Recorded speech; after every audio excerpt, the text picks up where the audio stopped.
Come on in, come on up, come on over for the merriest time of year. Come on up, come on in, get together for a good time. Homemade macaroni and cheese. If I could find my tripod, I would show y'all how I make it. Okay, I'm gonna see if I can get John to record when I make the sauce. But I make it in this wok type skillet. You need something deep to hold a lot of sauce. I've got my macaroni cooking right now. I've already cut up my Velveeta into chunks and soften it in the microwave. So just let it sit there. Got the ham cooking here. But this is what I use. This is a, oh gosh, what's the name of it? Princess House. I got a whole set of these. They're just wonderful. When John and I got married, some of the people at work gave us these. This makes a lot of macaroni and cheese. And even though we're not having a crowd as big today as we normally do, John told me to go ahead and fix the big one because he'll take it to some of his cousins that are single and they'll eat it. Now, the thing about this recipe came from John's sister. She's the one that taught us, and she still makes it better than we do.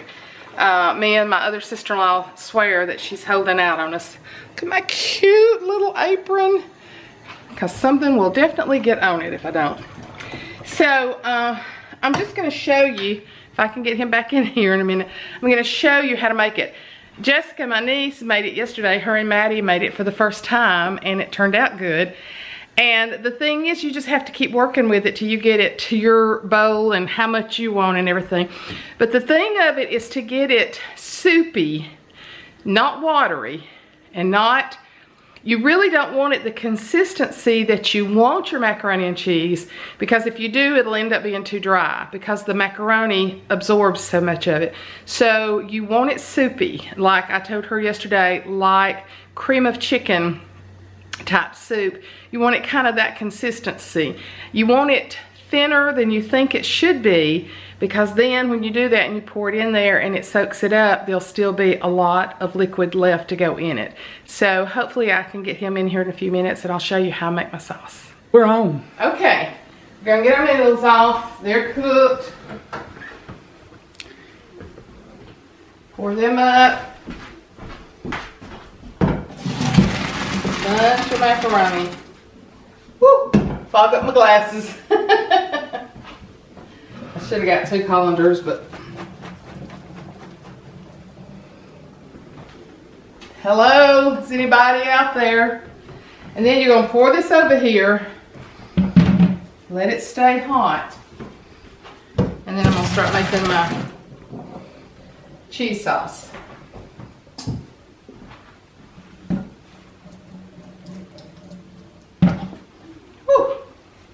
Okay, all right, now, this is the secret, and it's no secret. It's just, you just do it. All right, we're gonna start out. I've lived here 20 years, and I still turn the eyes on wrong. And John will say it's because I don't cook enough, which I don't. But, how much butter? About 2 or 3 pollops, what do you call them? Plops. 3 plops. Okay. And she's got the rolls, so I'll fix the rolls when they get here. I already got a Punch Bowl cake in the refrigerator. I'm not a away girl. I'm not real comfortable cooking in front of people. All right, just gonna let this butter melt down. And I can't tell you how much it is. I've just done it so many times, I just know. Now, I will use, you can use milk. I use Carnation most of the time. Sometimes I use a can, sometimes I use 2 cans. It's just kind of like playing it by ear to see.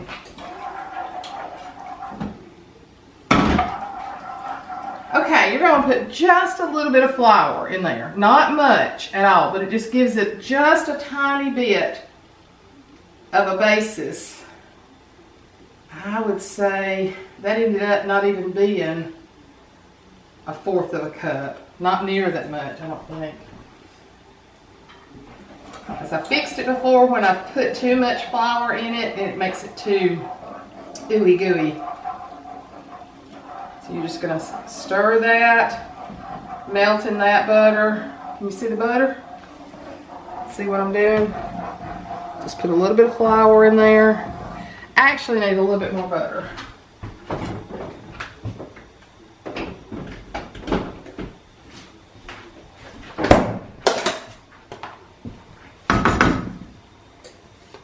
Margarine actually is what I'm using. You gotta have plenty of good butter in it. So that's 4 plops, isn't it? Instead of 3. I think this is the first time I've ever had an apron on. But I want to make some pictures as soon as the kids get here before they get nasty and wild. So I went ahead and got dressed. Okay. Now all of this, the next part, you just got to keep it going. I'd already shown you the Velveeta. So once you can see this is coming to a little bit of a boil, you can cut it down or you can just keep stirring. So what I'm going to do is just take the Velveeta. Now for this amount I used a large pack of elbow macaroni and a smaller pack. Like when for Christmas I will use 2 whole packs of large macaroni. This is a large Velveeta and a regular size Velveeta. So you're going to get that in there and it's going to start melting and you got to stir. Because if not, it'll get burnt and it'll scorch. And when it gets to a certain place, you'll want to turn it down some too. Like I'm fixing to turn it down just a little bit right now. So you're just melting your Velveeta in with your butter, your little bit of flour. A deep pan like this is really good because this works out perfect. Because I've got a lot of macaroni. Look at the macaroni over there. That's a lot. And so it's going to absorb a lot of your mixture. So this is the key, is just to work with this. Velveeta is so unhealthy processed cheese. That's the reason you only fix this like twice a year. Christmas, Thanksgiving, and maybe one other time. It is not a staple that you'd want to eat all the time. Because I don't even know what else in Velveeta. Do you, John? It's just a conglomerate of stuff. Now you can see it's starting to melt pretty good. So I'm going to start adding some milk to it. And if you don't have carnation, you can use regular milk too. You see how it's all melting together and it's giving it a different consistency, and I'll probably use that other carnation. I usually do use 2 cans. Just keep it stirring. It's oh, I'm so hot. I get so hot. I get so hot when I cook. That's the reason I don't cook very much. What are you videoing? Yeah, we're gonna need the other.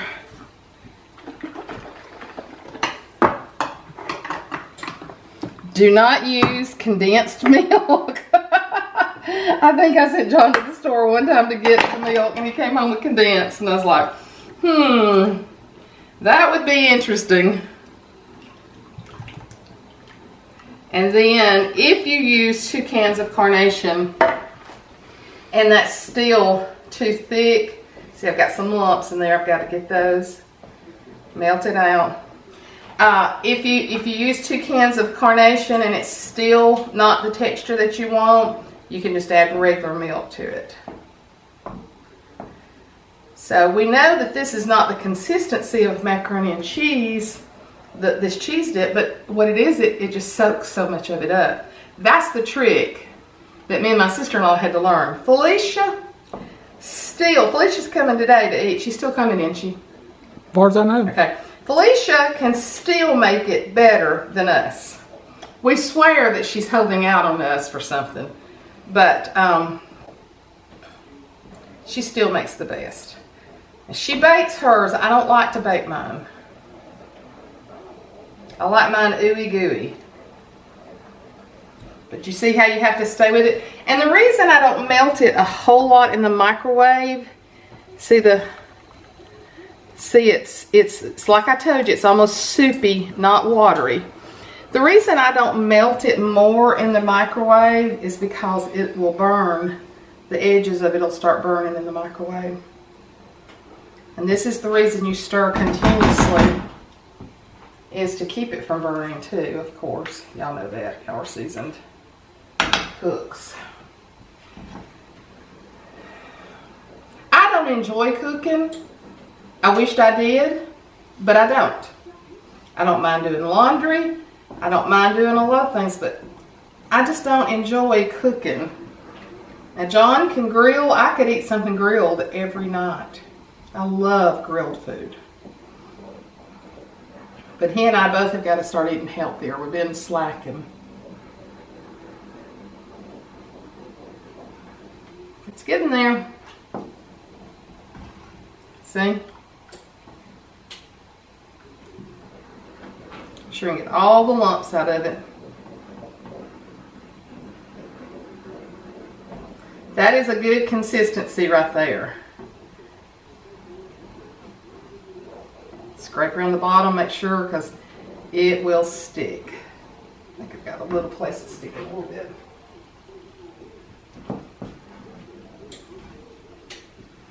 Okay. The oven is ready for the chicken and dressing. And this is going to be ready. I have another big setup. There it is. That I was working with the cheese. See that little piece right there that's come up from the bottom? So we can have it out.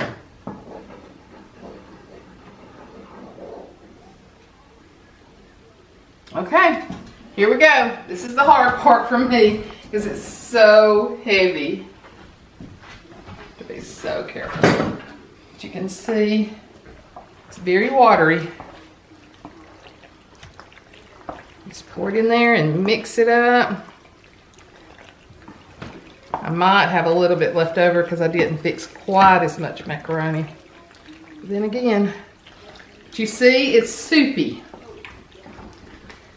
And it's soupy when you mix it up, but then that macaroni is going to absorb so much of the liquid. And if you make it soupy, then it makes it creamy and perfect by the time you eat it. Oh, I'm going to be able to use every bit of this. You know, Velveeta's not cheap. Velveeta, what's about $6, $7, $8? Well, I don't even know now. So it's not real cheap. I do all the shopping. Yeah, he does.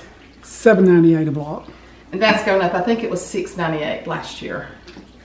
But there you go. There's your consistency. Soupy. And that will absorb. That's perfect right there. I salt and peppered a little bit, but I don't salt and pepper a whole lot. But there you go. Put some grated cheese over the top of it. Sometimes I do, sometimes I don't. And I could sit down and eat that right there, just straight out of there. I love it when it's hot. But I'll cover this up with aluminum foil. And there you go. Homemade macaroni and cheese.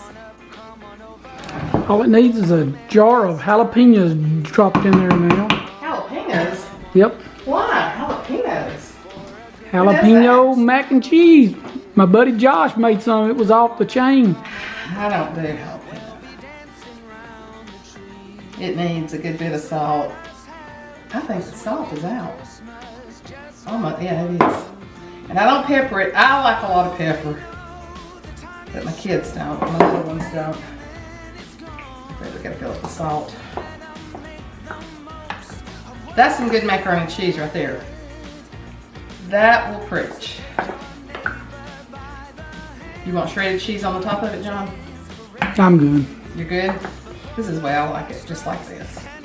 Cover it up. Be good and hot when they'll be here. in 30 minutes. Perfect timing, gotta wash up my dishes. Hope y'all enjoyed it.